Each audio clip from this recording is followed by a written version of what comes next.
In England and Wales, there is now only a single legal standard for divorce or civil partnership dissolution, the irretrievable breakdown of the relationship. For decades, establishing that breakdown required proving specific adversarial claims in court, such as adultery or unreasonable behavior. The Divorce, Dissolution, and Separation Act 2020 replaced that requirement. By removing the necessity to prove fault facts, the legislation converts the dissolution process into a streamlined and laissez-faire. To understand the impact of this change, we need to analyze the mechanics of joint applications, the statutory wait periods, and the updated procedural lexicon. This transition moves the legal process away from retroactive investigations, prioritizing a timeline focused on reflection.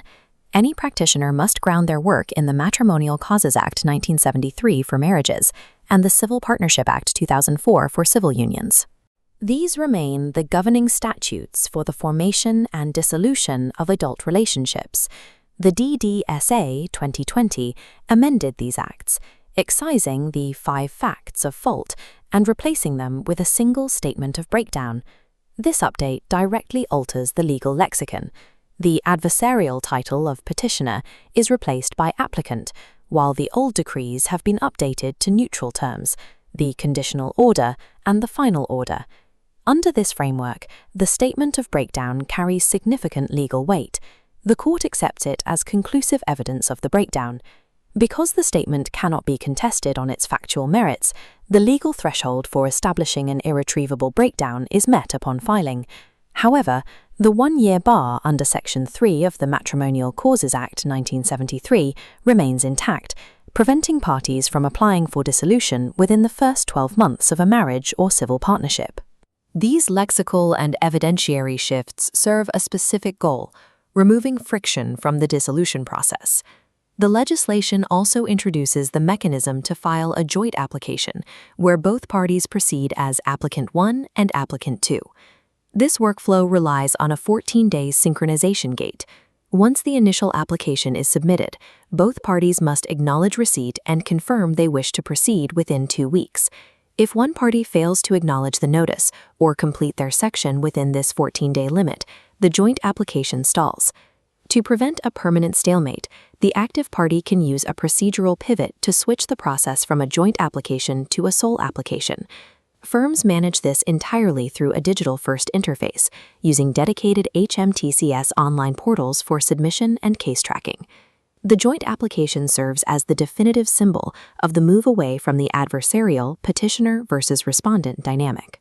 With disputes over conduct removed from the process, the law enforces reflection through fixed time intervals. This section of the module highlights the first major statutory gate, a minimum wait period of 20 weeks from the initial application to the conditional order.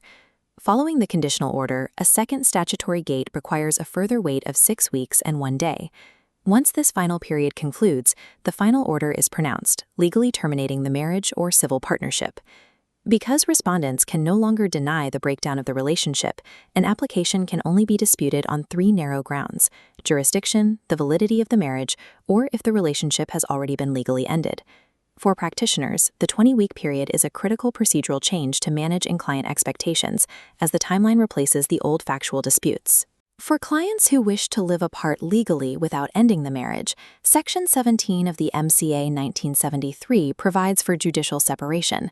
This requires a statement that the parties seek separation, but no proof of irretrievable breakdown. Unlike divorce or dissolution, the 1-year bar does not apply to judicial separation. It can be sought at any time after the marriage begins. However, this route carries limitations. The parties remain legally married and cannot remarry, and certain financial orders, such as pension sharing, are unavailable. The overall effect of the DDSA 2020 is the decoupling of administrative dissolution from the moral or factual assignment of blame. Today, the modern practitioner manages these strict procedural windows and administrative requirements, rather than litigating messy investigative details. The dissolution of a partnership under this framework is a deliberate, procedural, and definitive legal act.